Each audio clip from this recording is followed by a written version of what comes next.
Welcome to in this video lecture. Today I am going to start branching in control statement chapter first. Branching in control statement. What is branching? When a statement in a C program reaches a condition that has more than one way to proceed, the condition is called branching. Means ऐसा कोई statement C program में जहाँ पर एक से ज़्यादा condition हो सकती है किसी चीज़ को कराने की, तो उसको उस कंडीशन को हम ब्रांचिंग कहते हैं. In C language there are different types of branching. First one is if statement, second one if else statement, third one is switch statement. Now we will discuss it one by one with example. If statement allows branching depending upon the value or state of variable. Means if statement branching को उसके value और state of variable के basis पे allow करता है किसी चीज़ को. If the condition evaluates true, an action is followed, otherwise the action is ignored. अभी आपको ये और अच्छे से समझ में आएगा जब मैं एग्जांपल दूंगा. अगर कोई कंडीशन ट्रू हो रही है तब इफ़ स्टेटमेंट उस चीज़ को कराएगा, अदरवाइज नहीं, उसको इग्नोर कर देगा. This is a syntax of if statement. Inside the main function, if condition curly braces जो आपको लिखना होगा उसके अंदर लिखा जाएगा. तो जब भी कंडीशन ट्रू होगी तब भी उसके अंदर का कोड, कर्ली ब्रेसेस के अंदर का कोड एग्जीक्यूट होगा. अगर कंडीशन फॉल्स होगी तो वो उसके अंदर नहीं जाएगा. आइए हम इसको एक एग्जांपल के थ्रू देखते हैं. Int number equal to 10. हमने एक वेरिएबल लिया नंबर, उसमें 10 स्टोर कराया. अब हमें चेक करना है कि नंबर 5 से बड़ा होगा, तो हमको प्रिंट कराना है कि number is greater than 5, otherwise नहीं. इफ़ ब्रैकेट कंडीशन आ गई नंबर इज़ ग्रेटर देन 5, तो नंबर में क्या है हमारे 10 है, तो 10 बड़ा है 5 से, हाँ ट्रू. तो print F the number is greater than 5. This statement is executed. अगर हम नंबर में 4 स्टोर कराए होते, डिक्लेयर करते, तो 4 इज़ ग्रेटर देन 5 नहीं, ये कंडीशन फॉल्स हो गई, तो ये प्रिंट स्टेटमेंट नहीं चलता. तो अभी आपको क्लियर हो गया होगा कि इफ़ स्टेटमेंट होता क्या है. जहाँ पर मोर देन वन कंडीशन आ जाती है वहाँ पर हम इफ़ स्टेटमेंट का यूज़ करते हैं कि कब वो चीज़ प्रिंट करानी है, एग्जीक्यूट करानी है उस कोड को, कब नहीं.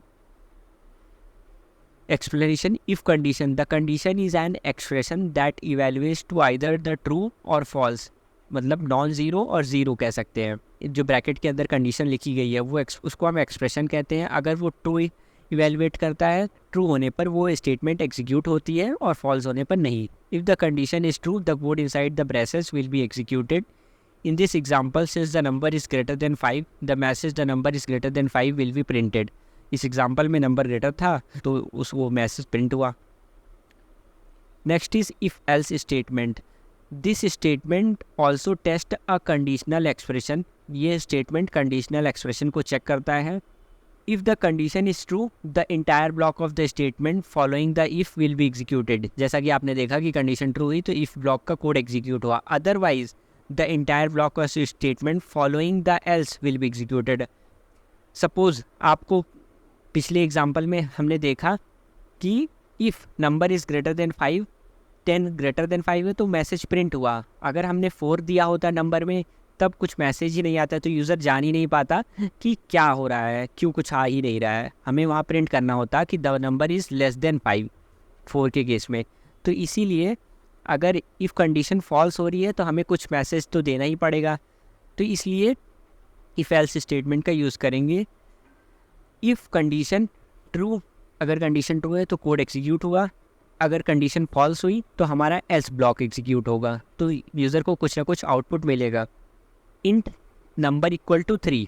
If number is greater than 5, क्या 3 बड़ा है 5 से, नहीं, फॉल्स. प्रिंट एफ स्टेटमेंट है इनसाइड द इफ़ कंडीशन, इस वो एग्जीक्यूट नहीं होगा. अब यहाँ पर एल्स स्टेटमेंट एग्जीक्यूट होगा. The number is not greater than 5. तो इस तरीके से ये इफ़ एल्स स्टेटमेंट एग्जीक्यूट होता है. अगर कंडीशन ट्रू होगी तो इफ़ का कोड चलेगा, इफ़ कंडीशन फॉल्स होगी तो एल्स ब्लॉक का स्टेटमेंट एग्जीक्यूट होगा. If condition, this check whether the condition is true और false. If condition is true, the code inside the block is executed. If the condition is false, the code inside the else block is executed. वही जो मैंने आपको अभी पीछे बताया वही यहाँ पर लिखा है. In this example, since the number is not greater than 5, the output will be the number is not greater than 5. इस कोड को रन करा कर देखते हैं. The number is not greater than 5. तो 3 greater than 5 नहीं था, ये कंडीशन फॉल्स हो गई, तो एल्स ब्लॉक का स्टेटमेंट एग्जीक्यूट हो गया. सपोज इसको मैं 8 कर देता हूँ, तो अगेन मैं रन कराता हूँ. The number is greater than 5, 8 is greater than 5, condition true हुई, तो ये ब्लॉक ऑफ कोड एग्जीक्यूट हो गया. Next is switch statement. The switch statement in C is use to execute one block of code among many based on the value of variable और expression. Means जो switch statement होता है C में, वो execute करता है one block of code among many, मतलब कई ब्लॉक ऑफ कोड लिखे होते हैं, जो कंडीशन वेरिएबल आप दोगे उस बेसिस पे वो ब्लॉक वो एग्जीक्यूट कराता है. ये आप एग्जांपल से बहुत अच्छे से समझेंगे.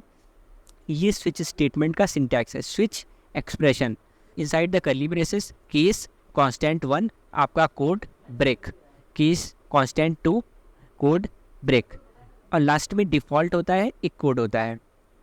तो आप जो भी स्विच स्टेटमेंट के एक्सप्रेशन में पास करते हैं वो हर केस के कांस्टेंट से मैच करता है कि कौन सा कांस्टेंट मैच कर रहा है, उस ब्लॉक के कोड को एग्जीक्यूट कराता है. ये जो केस का एक ब्लॉक है मतलब ब्रेक तक, वो इसको एक ब्लॉक ऑफ कोड कहते हैं. अगर कोई भी मैच नहीं करता तो डिफ़ॉल्ट एग्जीक्यूट होता है. आइए एग्जांपल से देखते हैं. हमने एक वेरिएबल डिक्लेयर किया इंट चॉइस. अब प्रिंटएफ में हमने यूज़र को मैसेज किया enter 1 for hello, 2 for goodbye. Scanf में हमने उस चॉइस में वैल्यू स्टोर कराई.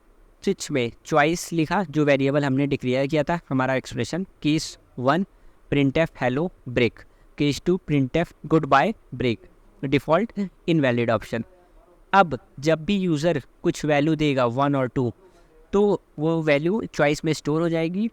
अब स्विच स्टेटमेंट के अंदर जब आएगा तो केस 1 वो चेक करेगा क्या चॉइस किसके इक्वल है, 1 के इक्वल है. हाँ 1 के इक्वल है, तो वो प्रिंटएफ हेलो करके यहाँ पे ब्रेक हो जाएगा. अगर 2 के इक्वल होगा तो ये चलेगा. सपोज यूज़र ने 3 दे दिया तो दोनों नहीं एग्जीक्यूट होंगे, डिफ़ॉल्ट एग्जीक्यूट होगा. ये कंपैरिजन इंटरनली हो रहा है, आप देख नहीं रहे हैं, पर वो मैच कराता है. आइए इस एग्जांपल को हम रन करके देखते हैं. ये हमारा कोड है वही जो मैंने अभी आपको एग्जांपल में दिखाया. मैं इसको रन कराता हूँ. मैंने 1 दिया, हेलो प्रिंट हुआ. अगेन हम रन कराते हैं. सपोज़ हमने 2 दिया, गुड बाय प्रिंट हुआ. अगेन हम रन कराते हैं. सपोज़ मैंने 5 दे दिया, इनवैलिड ऑप्शन. इस तरीके से स्विच स्टेटमेंट वर्क करता है. The user is prompted to enter 1 for hello और 2 for goodbye. The switch statement check the value of choice. मैंने आपको जो बताया कि जो स्विच स्टेटमेंट होता है वो जो चॉइस की वैल्यू है उसको चेक करता है कि क्या इनपुट दिया यूज़र ने. If the user input is 1 it print hello, if it is 2 then print goodbye. If the input is not 1 और 2 the default case print is invalid option. अगर कोई भी ऑप्शन नहीं करेक्ट है तो default case चलता है. I hope everything is clear to you. If you like the video please hit the like and subscribe button. मैं जॉब के साथ इस वीडियो को भी बना रहा हूँ, इसलिए थोड़ा डिले होता है वीडियोस को बनाने में, but I am trying hard to make all the chapter videos as soon as possible. Thank you.